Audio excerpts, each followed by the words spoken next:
Good morning students. देखो eight standard student, मैंने आपको पिछले लेक्चर में ग्रामर के बारे में थोड़ा रिवाइज किया था।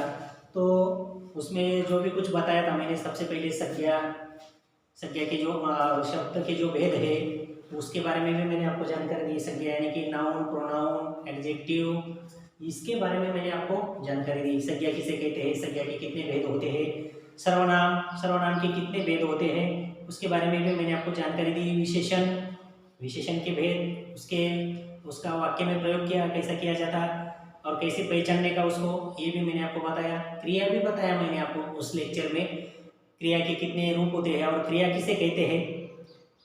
जिस शब्द से किसी कार्य या करने का या होने का बोध होता है उसको क्रिया कहते हैं। और क्रिया के दो जो भेद है, अकर्मक क्रिया और सकर्मक क्रिया। जिस क्रिया में कर्म हो तो उसको सकर्मक क्रिया बोलते हैं, और जिस क्रिया में कर्म का कोई कोई कर्म नहीं हो उसके साथ, तो उसको अकर्मक क्रिया कहा जाता है। तो वही इधर तक मैंने आपको बताया था। वो तो मैंने आपको 6, 7, 8, 7 में पढ़ाया है।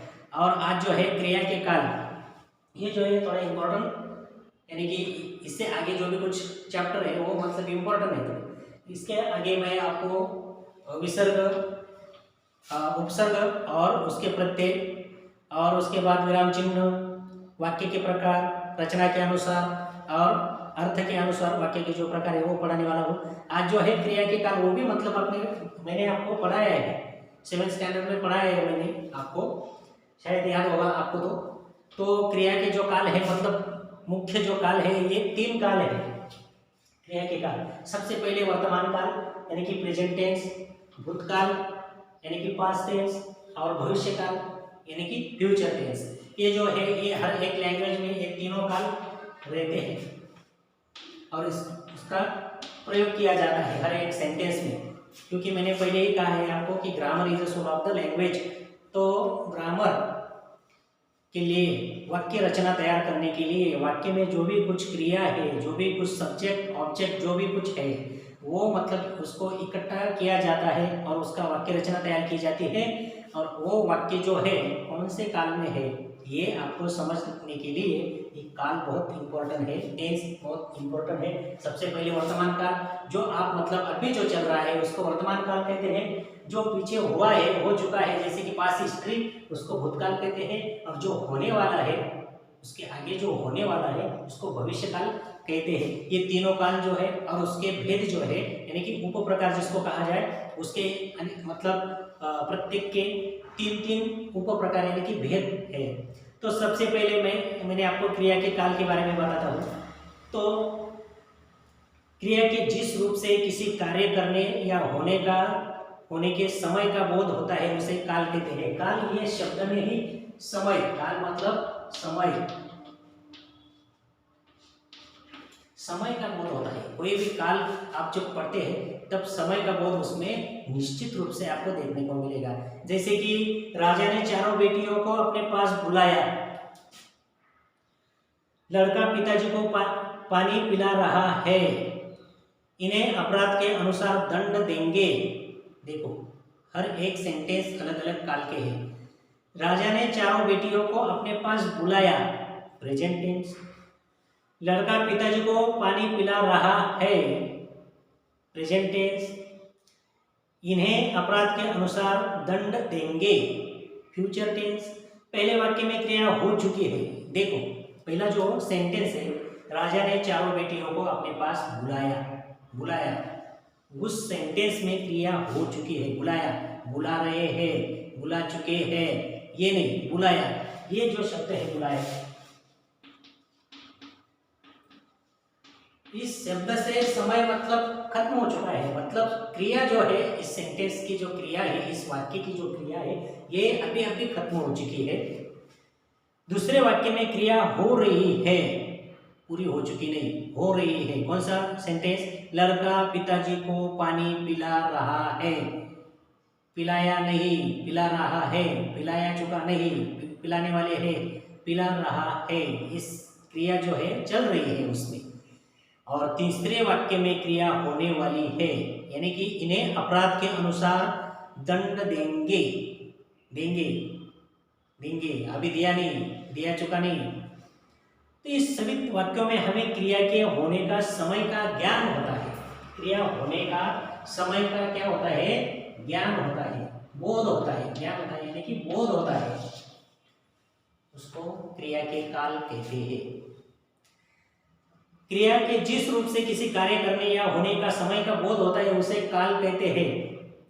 काल के भेद, सबसे पहले मैंने आपको तीनों ये जो काल बताए, वर्तमान काल, भूतकाल, भविष्य काल, इसके जो भेद है, ये भेद के बारे में और जानकारी लेने का है। तो पहले सबसे पहले जो है वर्तमान काल, उसमें जो है वर्तमान काल के भी 3 भेद है। ये जो है वर्तमान काल, उसको एक, 2 और 3। सबसे पहले जो है सामान्य वर्तमान काल, सामान्य वर्तमान, शॉर्टकट लिखता हूं जगह की वजह से। दूसरा जो है सामान्य वर्तमान काल, अपूर्ण वर्तमान काल, पूर्ण वर्तमान काल। अपूर्ण और पूर्ण।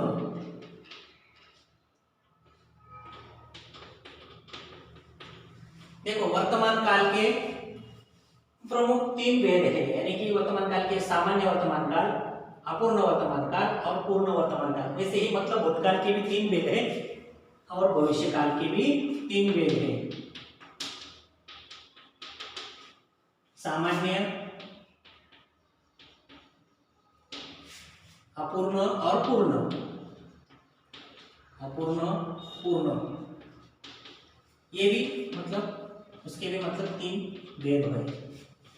ये जो है वर्तमान काल के 3 भेद है, सामान्य वर्तमान काल, अपूर्ण वर्तमान काल, पूर्ण वर्तमान काल। भूतकाल के भी 3 भेद है, भविष्य काल के भी 3 भेद है। सामान्य यानी कि जो सेंटेंस है मतलब वही समय में चल रहा है, उसको सामान्य कहा जाता है। जैसे कि सामान्य वर्तमान में फॉर एग्जाम्पल, मैं कलाकार हूँ, पेंट करती हूँ। मैं कलाकार हूँ, पेंट करती हूँ। किसी लड़की कह रही है कि मैं कलाकार हूँ, पेंट करती हूँ। सिंपल सेंटेंस, सामान्य वर्तमान, सिंपल सेंटेंस। अपूर्ण वर्तमान काल में क्रिया पूरी नहीं होती है, अपूर्ण रहती है, इसीलिए उसको अपूर्ण वर्तमान काल कहा जाता है। ये सामान्य है, इसमें क्रिया चलती है, और ये अपूर्ण में क्रिया पूर्ण नहीं होती है, अपूर्ण ही रहती है। जैसे कि सामान्य वर्तमान काल में मैंने आपको एक सेंटेंस दिया, मैं कलाकार हूँ, पेंट करती हूँ, रमन स्कूल जाता है। ये सामान्य वर्तमान काल के सेंटेंस है। और अपूर्ण वर्तमान काल में ये झूठ बोल रहे हैं, क्रिया खत्म नहीं हुई। अपूर्ण में जो है क्रिया खत्म नहीं हुई। ये आपको मतलब समझ में आए? मतलब हर एक काल के 3 प्रकार है, सामान्य, अपूर्ण, पूर्ण। यहाँ पे मैं सेंटेंस आपको बताता हूँ। सामान्य वर्तमान काल में मैं कलाकार हूँ, पेंट करती हूँ। देखो, मैं कलाकार हूँ, सिंपल सेंटेंस। अपूर्ण वर्तमान में जो सेंटेंस है वो है, ये झूठ बोल रहे हैं, मंटू खाना खा रहा है। मतलब क्रिया जो है चलती रही है, खत्म नहीं हो चुकी, इसीलिए उसको अपूर्ण, imperfect present tense, imperfect present tense. Perfect नहीं, परफेक्ट नीचे वाला जो है तीसरा जो भेद है वो परफेक्ट है, ये इम्परफेक्ट है क्योंकि क्रिया चल रही है उसमें। और यहाँ पे जो क्रिया है खत्म होती है, उसको perfect past tense, perfect present tense कहा जाता है। जैसे कि देखो, सामान्य वर्तमान काल का जो सेंटेंस है, रमन स्कूल जाता है, मैं कलाकार हूँ, पेंट करती हूँ, ये सामान्य वर्तमान काल के सेंटेंस है, वाक्य है। अपूर्ण वर्तमान काल में क्रिया अपूर्ण रहती है, जैसे कि ये झूठ बोल रहे हैं, मंटू खाना खा रहा है। मतलब क्रिया खत्म नहीं हो चुकी, क्रिया चल रही है। और पूर्ण वर्तमान काल में अब हमारी भूमिका बदल गई है, मैं नेहरू जी, शास्त्री जी एवं इंदिरा गांधी जी से मिल चुका हूँ। ये क्रिया खत्म हो चुकी। जहाँ पे क्रिया खत्म होती नहीं, चलती रहती, उसको अपूर्ण वर्तमान काल, जहाँ पे क्रिया खत्म होती है उसको पूर्ण वर्तमान काल कहा जाता है। सामान्य वर्तमान काल में सिंपल सेंटेंस रहता है। ये समझ में आया? वैसे ही दूसरा जो प्रकार है, यानी कि दूसरा जो भेद है, ये भूतकाल के बारे में। भूतकाल के भी 3 भेद मैंने आपको बताए। उसमें भी सामान्य भूतकाल और उसके बाद जो है अपूर्ण भूतकाल और पूर्ण भूतकाल, यानी कि हर एक काल के मैं सेंटेंस भी बता रहा हूँ। जैसे कि जहाँ बीते हुए समय में किसी कार्य होने का बोध होता है उसे भूतकाल कहते हैं। जो बैक हिस्ट्री जिसकी रहती है, जैसे कि बीते समय हुए, मतलब ये किया था, वो किया था, मतलब क्रिया जब पूरी हो जाती है। जहाँ बीते हुए समय में किसी कार्य होने का बोध होता है उसे भूतकाल कहते हैं। जैसे कि भूतकाल के जो है, भूतकाल के भी 3 भेद है, सामान्य भूतकाल, अपूर्ण भूतकाल, पूर्ण भूतकाल। सामान्य भूतकाल में क्रिया मतलब सिंपल सेंटेंस रहती है और अपूर्ण भूतकाल में क्रिया चलती रहती है, पूर्ण भूतकाल में क्रिया खत्म होती है। जैसे कि सामान्य भूतकाल का फॉर एग्जाम्पल देता हूँ, मैं उन दानों को भुनवा कर खा गई। मैं उन दानों को भुनवा कर खा गई, वारिस कौन का सेंटेंस है वो। दूसरा जो है, मंटू पुस्तक पढ़ता था। मंटू पुस्तक पढ़ता था, ये सामान्य भूतकाल का सेंटेंस है। मैं उन दानों को भुनवा कर खा गई। अभी नेक्स्ट जो है अपूर्ण भूतकाल।